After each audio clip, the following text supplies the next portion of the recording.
Good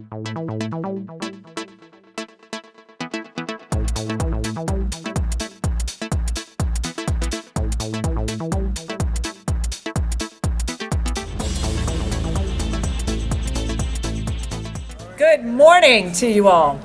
Good morning. What an incredible morning, isn't it? I mean, blue skies for our guests and blue skies for the future of Colfax, and we are just absolutely thrilled that you are here. I'm Amy Ford. I'm the Executive Director of Denver's Department of Transportation and Infrastructure. On behalf of Mayor Johnston, who is unable to make it today, and the entire Denver community, we welcome you and your money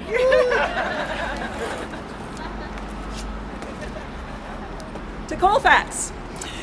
You know, what this is a groundbreaking, but actually I might like to call it something else, a ground making, on a corridor that is long part of the history of Denver and of Aurora.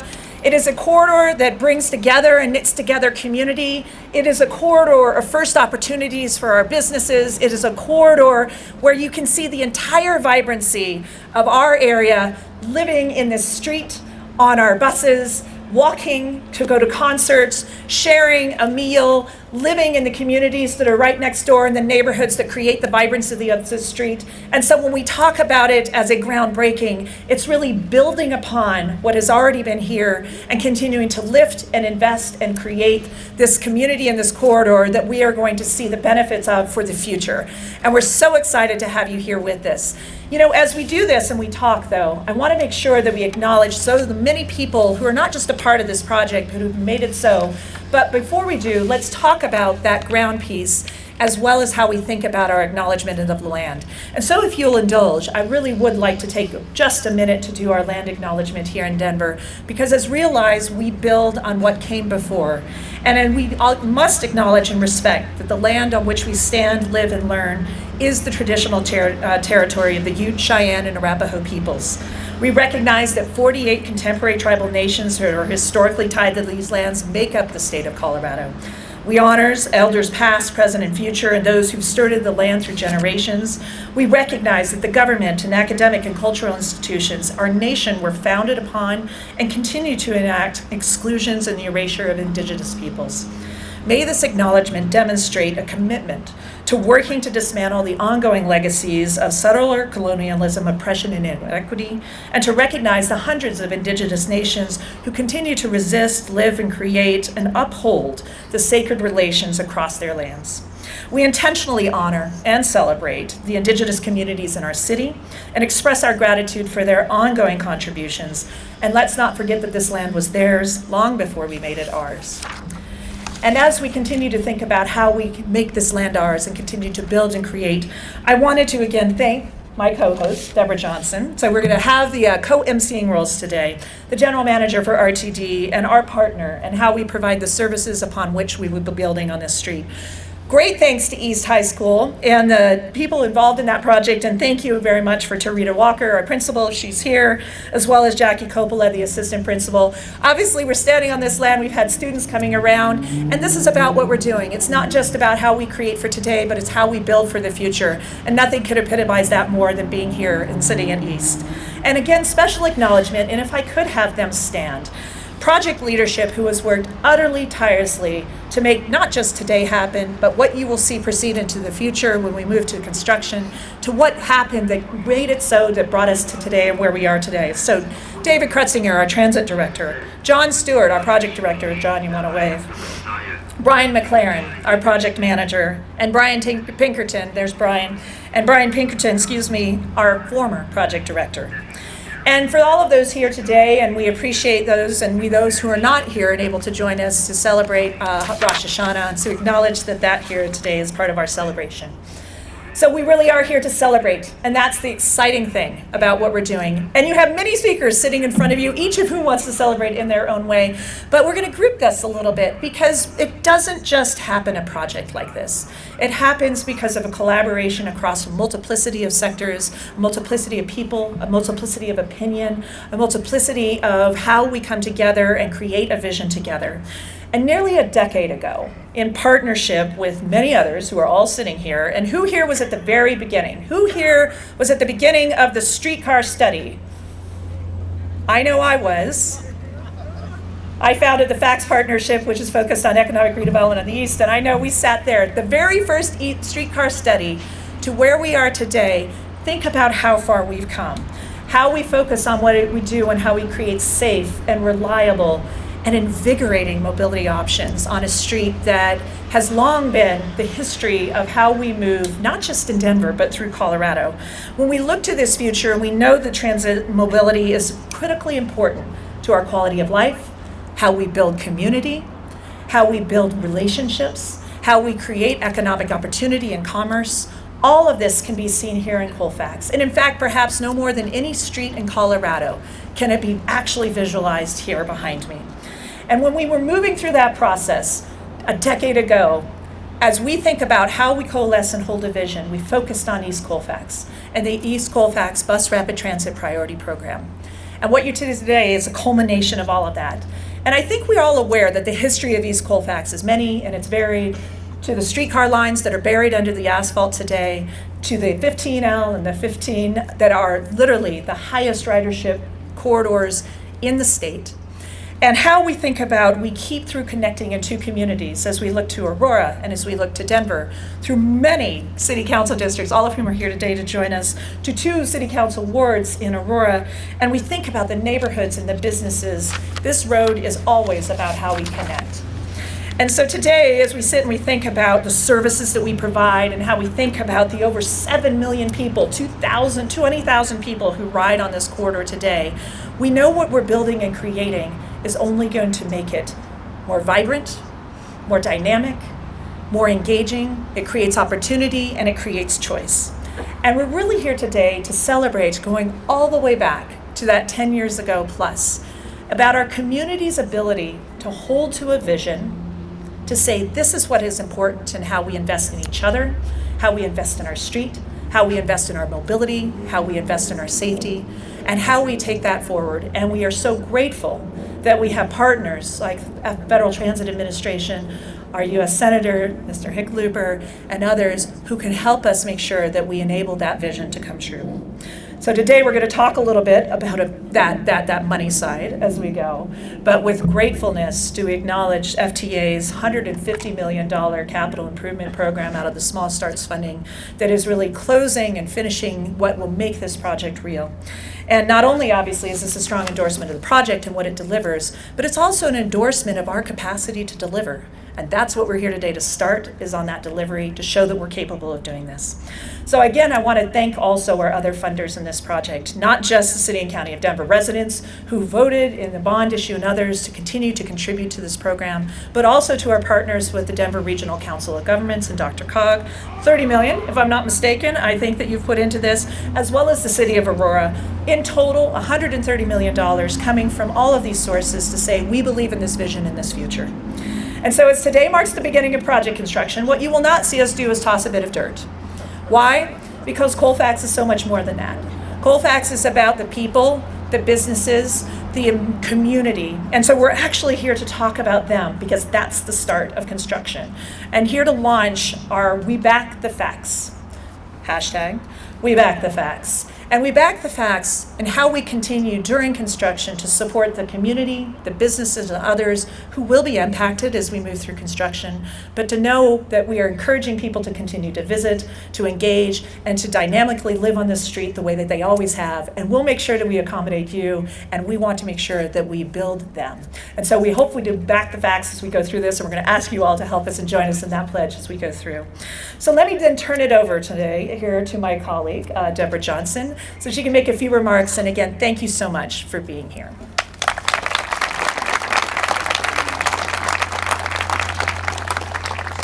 So thank you, Amy, and good morning, everyone. It's my pleasure to be with you on this significant day. As introduced, I'm Deborah Johnson. I have the pleasure to serve as the General Manager and Chief Executive Officer of the Regional Transportation District. As you heard from Amy, RTD has been involved with this project since discussion of it began many, many years ago. And the collaboration that has been referenced is critical to realizing an undertaking of this magnitude. When the agency, stakeholders, and other folks work together, we collectively can take bold steps forward in delivering world-class transit services. We are steps from Colfax Avenue, the beating heart of Denver. As Amy mentioned, transit services that run through Denver and Aurora along this street are among RTD's busiest fixed route services, with nearly 20,000 average daily boardings. The Route 15 and 15 Limited account for about 9% of the entire system's ridership on weekdays. Whether folks are traveling to work, school, entertainment venues, medical appointments, grocery stores, pharmacies, one thing's for certain, that those individuals utilizing those services along the routes on Colfax depend on RTD to deliver them to destinations that are essential to their lives. The East Colfax Bus Rapid Transit Service will be the true first BRT for this region, let alone the state, which will feature dedicated lanes, enhanced stations, and signal transit priority at 14 different intersections. Along with these amenities comes faster and more efficient service, benefiting RTD's customers, but also the vibrant individuals that make up RTD, in the sense that it'll bring greater value to them as they do their jobs to make lives better through connections. And while Denver is shepherding this project, we as RTD will proudly operate the future bus rapid transit service. To underscore the previous point about collaboration, partnerships, and a close working relationship with many entities have made this transformative endeavor possible. Having coordination, cooperation, and agreement on design elements resulted in a strong application submitted for consideration to the Federal Transit Administration, which paved the way to success.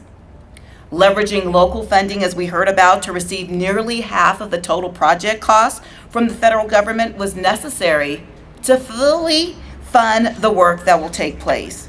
More specifically, I thank Deputy Administrator Veronica Vanterpool, who is here with us today, for having confidence in the Regional Transportation District, as well as the City and County of Denver and the City of Aurora, to wisely utilize federal taxpayer funding.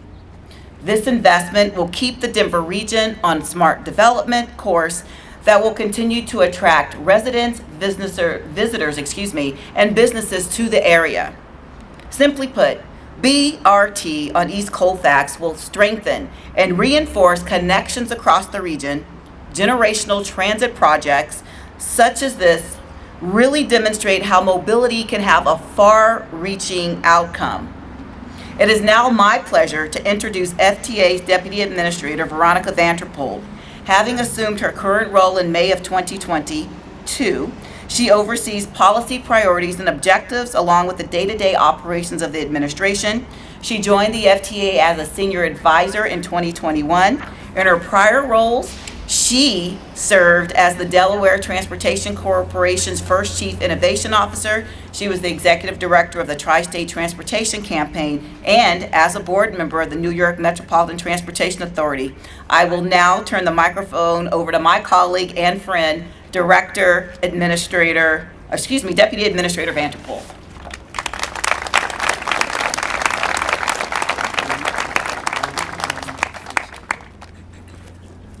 Good morning, everyone. Wow. I saw people coming in, but now that I'm facing you all, what an impressive showing of support and excitement for today's event. It is very nice to be back in Denver and to be here celebrating this first moment. And FTA is very proud to invest in first. In fact, 50 years ago, Federal Transit Administration invested in the first bus rapid transit project in Pittsburgh. And since 2004, over the past 20 years, we've invested in bus rapid transit projects in 75 communities across the United States. Actually more, because that's 75 projects, and we know that bus rapid transit projects and bus projects broadly traverse many different communities, so certainly more than 75. I want to start by expressing our gratitude and appreciation for you all for being champions of public transportation. And Thanks to the record support of the Biden-Harris administration, we have been able to support more of these projects. In fact, in Federal Transit Administration's transit construction pipeline, we call that our CIG program, for those of you who are familiar. I was like, oh my gosh, everyone is. We have about 66% of our projects are in our bus rapid transit projects. So I want to start my thanks by thanking CEO Deborah Johnson and her team. It takes tremendous vision.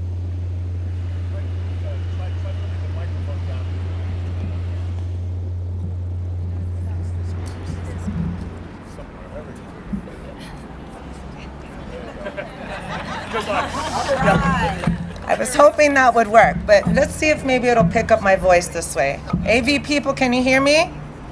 All right.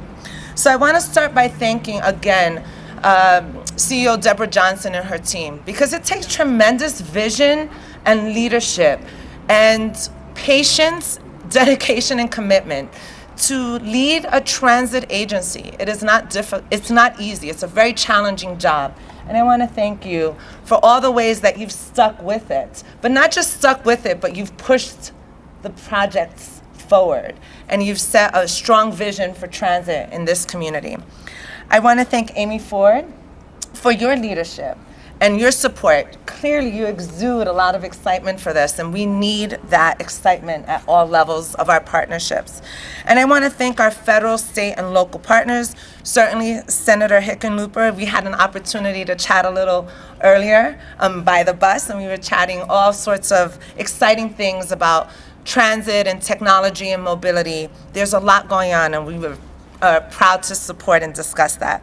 I want to thank Jessica Mickel-Bust, the Director of Region 1 for the Colorado DOT. I want to thank Mayor Mike Kaufman. Nice to see you, Mr. Mayor. And I also want to add my thanks to our leadership in this region, Cindy Terwilliger and Dave Beckhouse, who are here. They work with RTD and other grant recipients of federal transportation to make sure that you all get this money, and the money, the applications that you all are submitting to the Federal Transit Administration are indeed competitive, because these projects are these funds are sought after projects, and it's not a guarantee that those who apply will get them. So the fact that we are indeed investing in this project, in this community, does indeed show a tremendous amount of confidence. So the Lynx bus line comes at an opportune time. You all know this. Denver and Aurora's populations have grown by almost 20% each over the past decade. So with growing cities come growing needs. And transit projects like the Lynx provide so many benefits.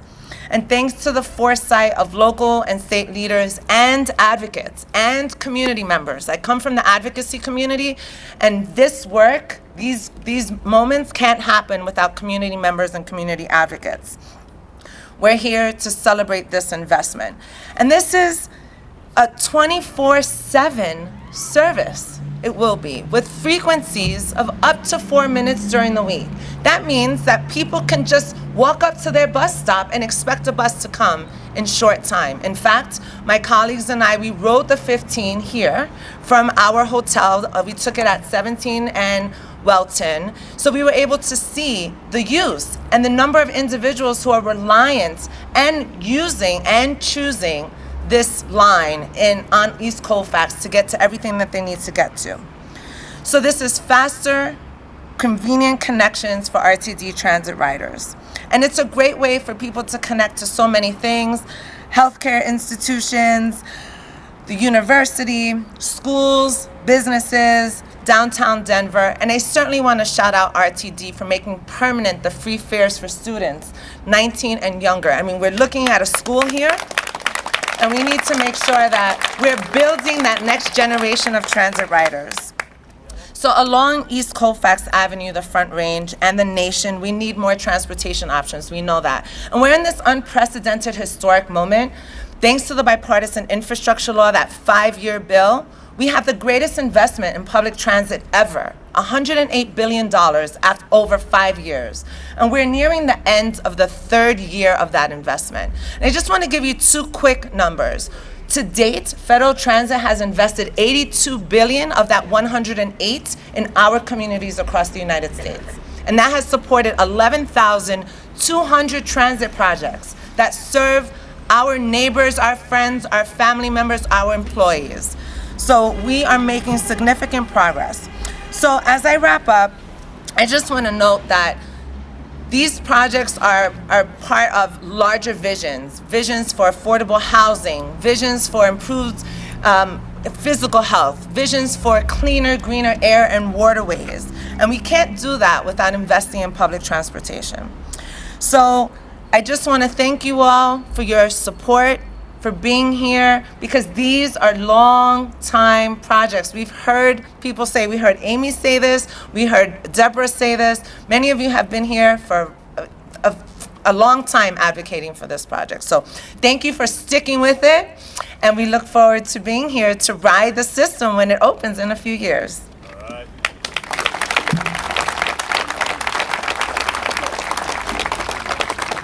Don't leave before you hand us the money.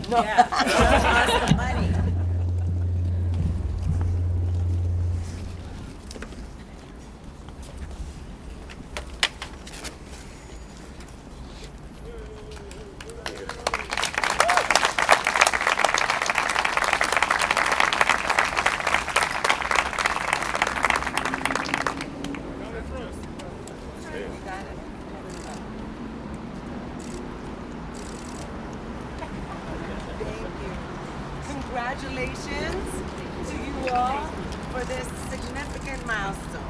Thank you.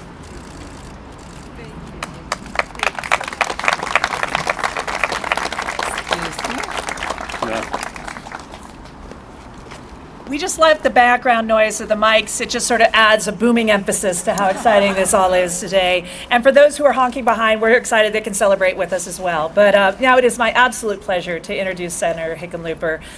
We all know his pedigree, whether he was the mayor of Denver, whether he was the governor of Colorado, now representing our great state in the Senate. We are so honored to have him here today. And much of this was born under his leadership as part of his role as the mayor of Denver. So we're excited to be able to close the loop today. Senator.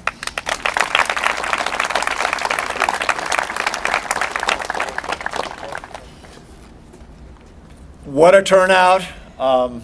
What an amazing thing to see these three women kicking off this campaign that's going to transform our city. I want to give a real loud shout out, not just Amy Ford and Deborah Johnson, but also for Veronica Vanderpool for coming all this way out here and being part of this. The three of you are just a powerful symbol that this forward progress has real momentum.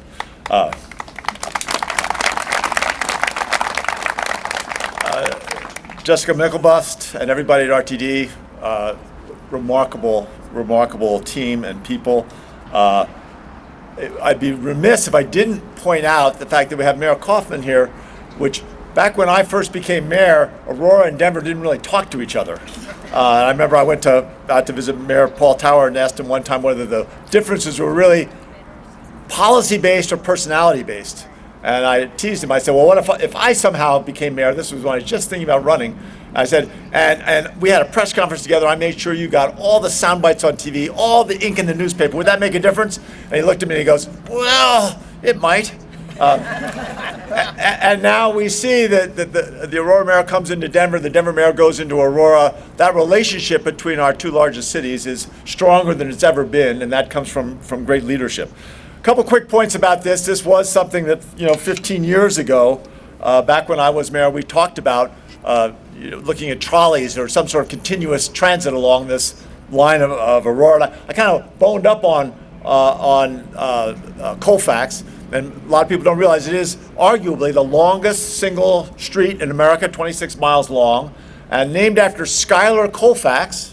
For those of you who haven't been doing your history recently, he was the Speaker of the House when President Lincoln freed the slaves. And as Speaker, he got to decide when he voted, and he made sure he cast the deciding vote. And so having Schuyler Colfax and Colfax here is something we take for granted sometimes, but it has real historical significance. One of the great things about this project, I mean, the balance between, light rail and bus rapid transit, all sorts of public transit, is we need more people to be able to use it, and yet people hate to give up their freedom, right? In this country, we have freedom of speech, freedom of religion, and freedom to go where you want. This project allows us to get more people involved in public transit who can go where they want and get there closer and quicker. And I think that's a big part of what the sustainability aspect is. And when we first started looking at it, we created the Office of Sustainability in Denver and Denver's administration back in, I think, 2004. And these are the kinds of projects we talked about and were anticipating, and now they're happening. The bipartisan infrastructure bill, $1 billion of public transit, money for public transit, $149 million for this project alone. But if you look at it, $1 billion, that's in Colorado, is going to go for transit. That's an amazing step forward. So this is going to be, we're going to go from a walk to a run in short order.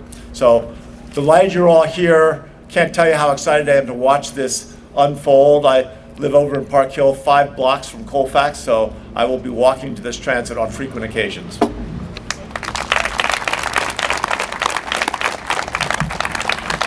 I'd now like to invite up our partner, Jessica Mickelbus with Colorado Department of Transportation. Lest we forget, this was the original highway moving through Denver, and it is still a state highway to this day, and we're so thrilled to have them as a partner in this. Jessica. Thanks, Amy, and what a fantastic day for all of us to come together. We're so thankful for the amazing weather. CDOT is really thrilled to be here for this trailblazing bus and rapid transit project. The shared vision of CDOT and the City of Denver and our state, federal, and local agency partners has led to today's groundmaking. I'd actually like to thank the leadership of CDOT from Executive Director Shoshana Liu, who can't be here today. And I specifically want to zone in on the dedication of staff, on the folks you see on the board, Denver, Aurora, CDOT, RTD, DRCOG, who've spent years. We looked back in our emails and found emails on this project from 2011. Countless hours going over details at intersection designs, timing of signals, the wheels on the bus, all of the details that project teams put in, engineering, planning, the budgeting and finance team. So thank you so much for your patience and your persistence in bringing this project to fruition. And if you're sitting in the audience, we really appreciate you. It's been a long journey. The new Colfax BRT kickstarts a region-wide bus and rapid transit system that we are excited to have in place to move travelers safely and efficiently through some of our busiest and most congested corridors. This BRT celebration is not only for Colfax BRT, but it's trailblazing the BRT corridors coming behind it, including Colorado Boulevard, Federal Boulevard, and some of the other exciting BRT corridors that are currently in planning and design. CDOT and partners are working hard with our communities to determine station locations and design elements and how the BRT will look and feel along Colorado and Federal Boulevards. And we're looking to Colfax to take some of those lessons learned. These corridors have the potential to add more than 25 miles in addition to what's being built with Colfax to the bus and rapid transit network. We're working very hard to diligently get the public, community, and stakeholders to their journeys wherever they want to go in the city. But not only does successful BRT assist with transportation options, it assists with achieving the state's 2030 greenhouse gas emission reduction goals, which we are well on our way to achieving. BRT provides an option to traveling in a single occupancy vehicle and is really one of the most critical elements to us being able to meet our greenhouse gas reduction goals. BRT will continue to shape the urban corridors and communities, providing transportation options that allow everyone to get to their jobs, their recreation, their vital health care, and high school graduation events. So with that, CDOT's 10-year plan has several BRT corridors incorporated in it that will come right behind Colfax, and we're very thankful to be able to follow behind you. Years of collaboration and federal funding are key for us to be able to achieve these things. So thank you to our federal partners for making funding options available.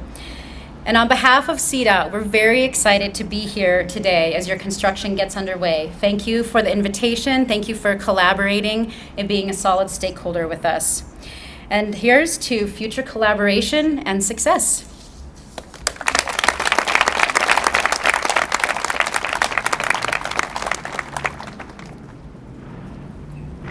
Next, we have an individual that needs no introduction, having devoted most of his life to public service, whether it was in the armed forces or here in the Colorado State Legislature, the U.S. Congress, and now the city of Aurora. So with that, it's my pleasure to introduce Mayor Mike Kaufman.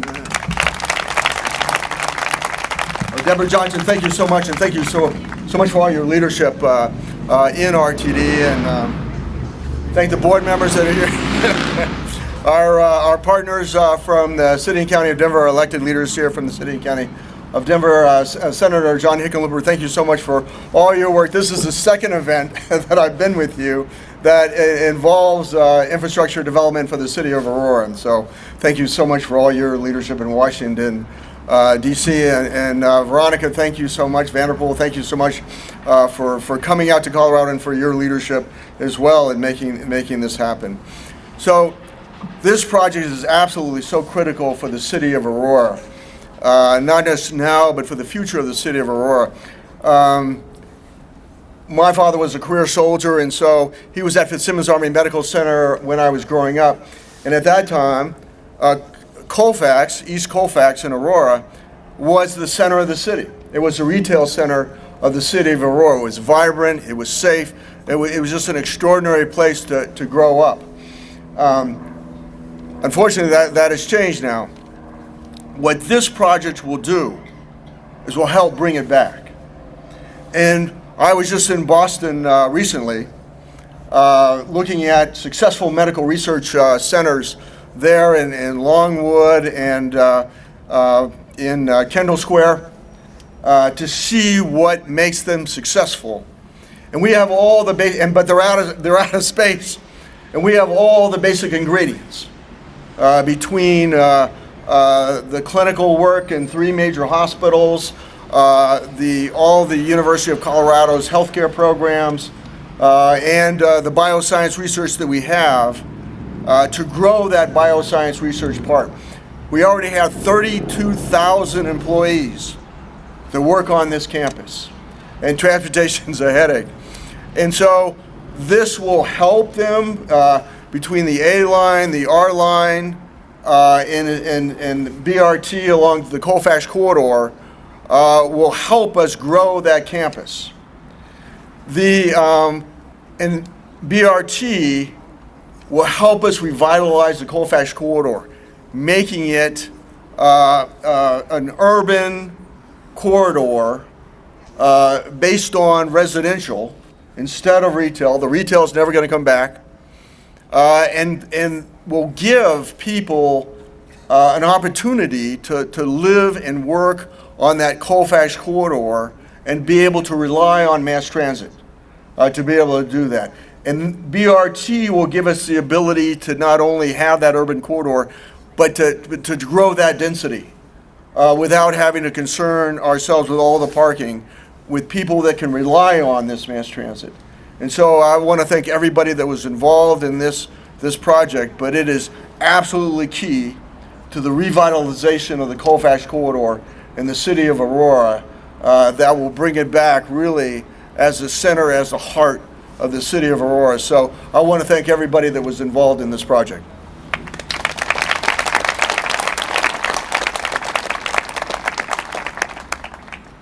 At this time, it gives me immense pleasure to introduce my colleague and friend who serves as the Executive Director of the Denver Regional Council of Governments, as we affectionately call Dr. COG.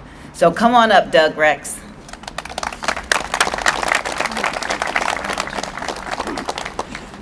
Well, good morning, everybody. First of all, man, rookie mistake. I should have wore a lighter color suit. I didn't realize. Who knew, right? Just this late in October, we're going to have this kind of weather. But listen, I'm so pleased to be here today, representing the Denver Regional Council of Governments and our 58 local government members to celebrate the groundmaking of this very, very important project. As the Metropolitan Planning Organization, for the Denver region. We collaborate with local, state, regional, and federal partners to establish transportation priorities to help achieve the outcomes established by our regional, established for our region through our regional transportation plan. One of the most fundamental themes of our regional plan is a connected, multimodal region to provide everyone with viable travel choices. Transportation is, of course, essential to so many aspects of our region's success. It is central to our region's economy and to our way of life. Whether it's getting you to your job, getting your kids to school, shopping for groceries, or having them delivered to your home, transportation impacts our lives in a big and small ways every single day. An efficient and connected transportation system makes those things easier. So that's why we're excited to see this project moving forward. And as Jessica mentioned earlier, I mean, this is one of several BRT corridors that we're aggressively pursuing. It's the first of 5 BRT corridors DRCOG has identified in our regional plan to be implemented by the year 2030. 2030. With 5 more to follow by 2040. So we're excited and being very aggressive about this technology. The region network of BRT corridors will build on our robust rail and bus transit system and connect communities from north to south and east to west.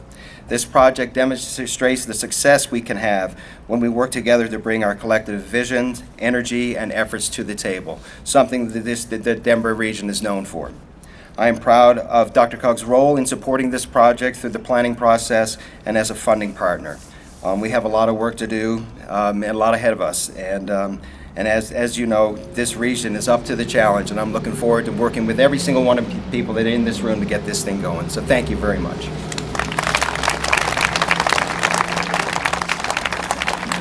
I'd like to invite our council members up with me here, but as I do, just a quick note.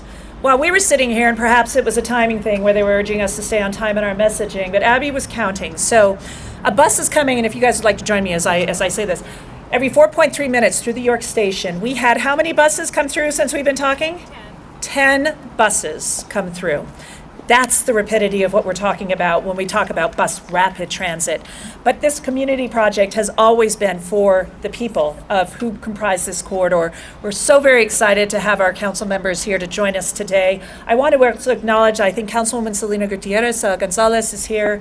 Councilwoman Allison Combs from Aurora are also here. But we're here to invite Councilman Christopher Hines, Darrell Watson, Councilwoman Amanda Sawyer, and Councilwoman Sarah Paraday, here to join us today to talk a little bit about how we talk about community, because that's ultimately who we build for. So, Councilman. Hello, everyone. Hello. Hello. We'll pull this one out if we need. Hello. Oh, it didn't go. It should be on. But you know what? Let's do this. We can do Hello. it. There we go. Got it.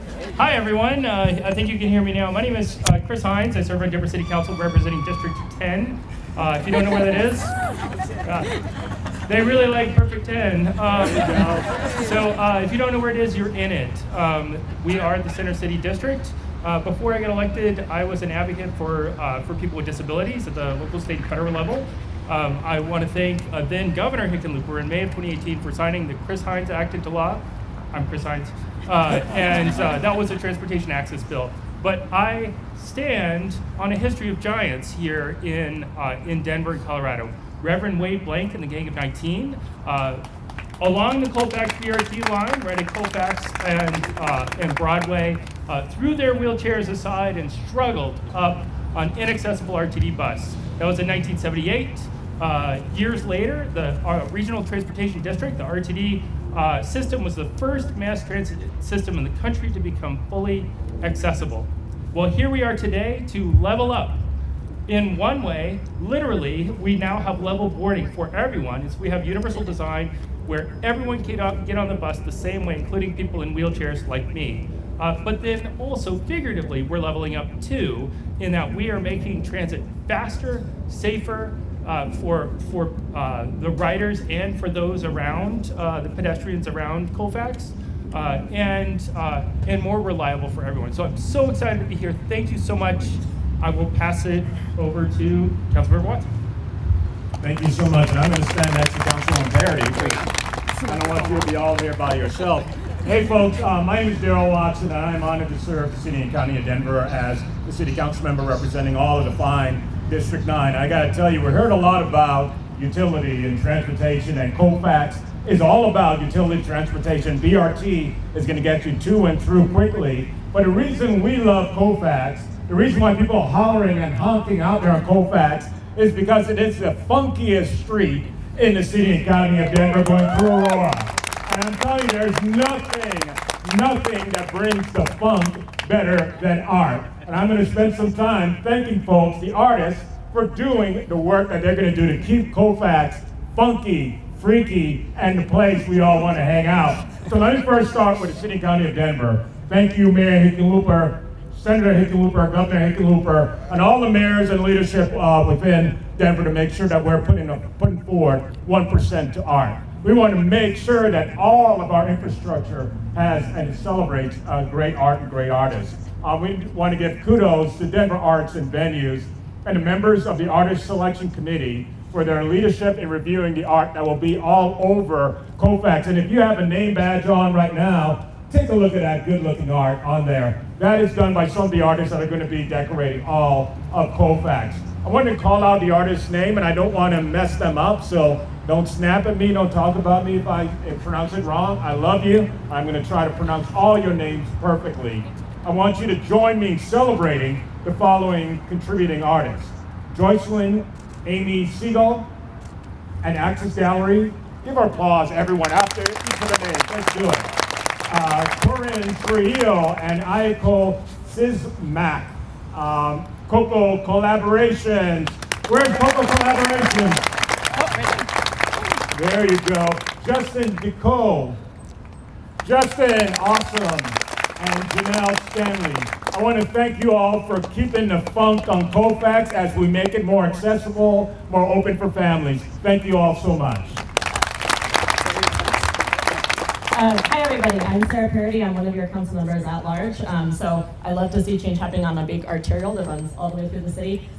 Transforming systems that we've had in place for a long time is really hard. And that usually takes some inside game, some outside game. Community has shown up for this project for a very long time. And I just want to thank our bureaucrats, all the alphabet soup, all of you guys who are sitting here, who put a lot of heart and soul into this for a really long time. You guys don't get thanked enough.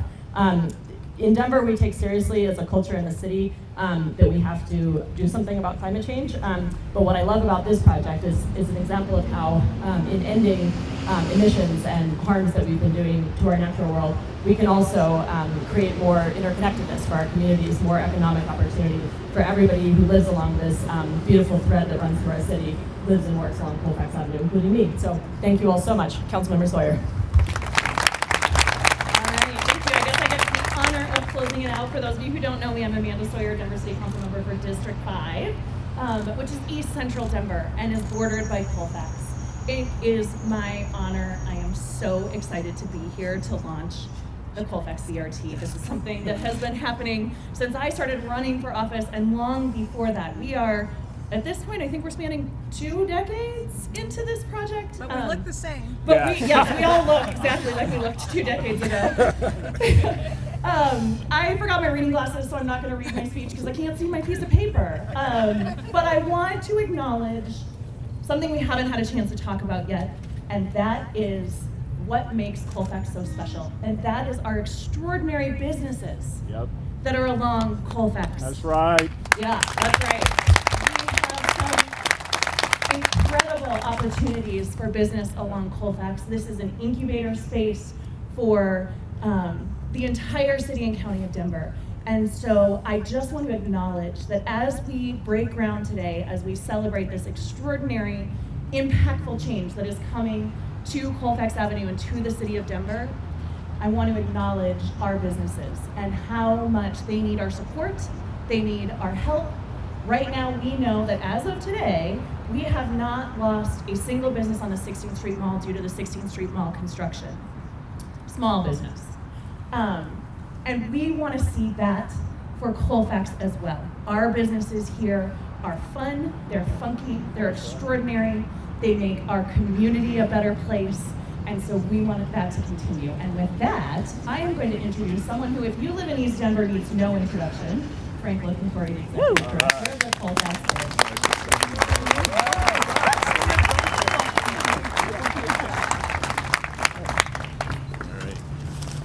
So I've got good news and bad news. The good news is I think I'm the last speaker. The bad news is I've got a lot to say. So good morning to you all. Good morning, Colfax, you lovable beast, you. There is, I just feel really strongly about Colfax. I love the BRT, and I just want to say that before Colfax was filled with SUVs and Subarus, before trolleys and streetcars, before mansions, and before the horse-drawn carriages, this was the land and home of the Ute, Cheyenne, and Arapaho people. And then, as now, it was filled with industrious, resilient, and kind people. And Colfax is defined by nothing if not change. And Colfaxians are ready right now to lean in and lead Denver into the new era with bus rapid transit and the network that all of our awesome folks here that have titles and that don't have titles have really brought us to. And if you don't have a title, you are now officially anointed as a Colfaxian, and with that comes special superhuman powers. I'll get to those in a minute. Now, cities like Amsterdam and Copenhagen are often pointed to as models, and for good reason. But it's not just because of their great transit and walkability. It's also because they were exactly like Denver 50 years ago. And it was the commitment and courage of community members and elected officials that made decision after decision, decade after decade, that got them to their vaunted status today. All right. Drink. This is how we do it on Colfax. So, and we have no lack of, who needs that? We have no lack of committed community members and courageous elected officials in Denver. I get the privilege of thanking a few of my close colleagues in the business support organizations, and because for their tireless work to help the small businesses along Colfax get ready for the bus rapid transit construction. And they are Ann Kuchenmeister, Dan Shaw with the Bluebird Business Improvement District, or BID for short, Hillary Portell with the Colfax Mayfair BID, Monica Martinez with the Fax Partnership, and my name's Frank Locantori. I'm the Executive Director for the Colfax AF BID, and we go from here to the state capitol.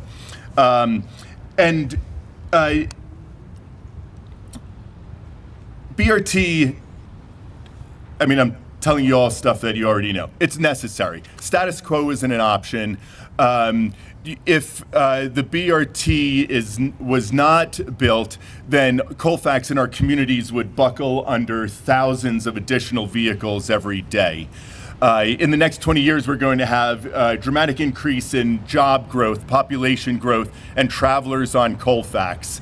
And to mitigate some of those impacts, we need the BRT in order to help combat congestion and climate change, and to provide safe streets and access to our businesses. And our businesses do have a lot to look forward to in terms of the amenities and that are going to come with the construction, which include over 100 new trees along Colfax, providing shade. You know, for some of us like me would enjoy a little bit of shade right now. And apologies if there's a reflection going into your eyes. But the trees will provide shade. We'll have a safer and quieter street where we can enjoy each other's company on outdoor patios. and many more other amenities. And so there's a lot to be excited about where, Colfax is going to get a little bit more res and to fit in with our Colfax grit. Now, and in order to address the discomfort that some of the businesses are going to feel during the construction, our business support organizations, working with City Council and many others, are working to reduce that discomfort to the greatest extent possible, holding events as frequently as possible, providing resources, financial resources, and other resources to our business. And the City of Denver has committed at this point over $700,000 in a grant program that businesses can apply to in order to help get them through the rough spots. And now, to your superpower. You have been anointed Colfaxians, whether you live here or not, near Colfax or not. As a Colfaxian, your superpower is that you can visit, frequent, and patronize the businesses that are right in the midst of construction and help them with your purchasing power. You can do that frequently and without much trouble because traffic will be flowing in each direction on Colfax. The sidewalks will be open on each side of Colfax. The businesses will be open on each side of Colfax. You can access them. They want to see you. Unlock your superpower. Visit them. And when our dignitaries return to Colfax, I hope you shop at one of these businesses that is in the midst of construction. And council members, the next time you host a meeting over lunch or something that you're getting it catered, get it catered from one of the businesses on Colfax that is in the midst of construction.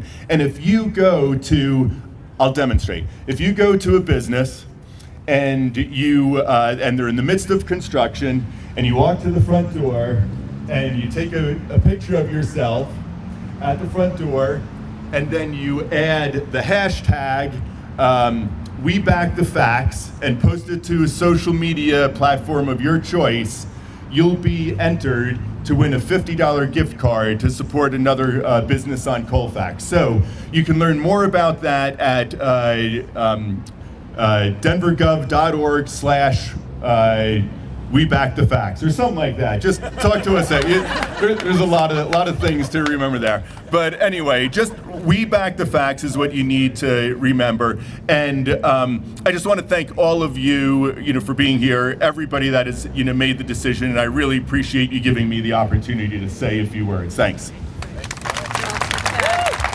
Great, thank you. I think of no better way to end this than to thank you for your time, for your squinting. We appreciate it. To the street with Riz, to the street with grit, to the street with funk, and it's fresh. And to our Colfaxians, we unite as we ground make this incredible program and this incredible project. We invite you actually to join us here to sign our banner to back the facts. We're thrilled to have you here. Maybe we can end it so that they can hear us the same way we've been hearing you all. And this is the community of Colfax. So maybe on the count of three, we end with a big Colfax. 1, 2, 3.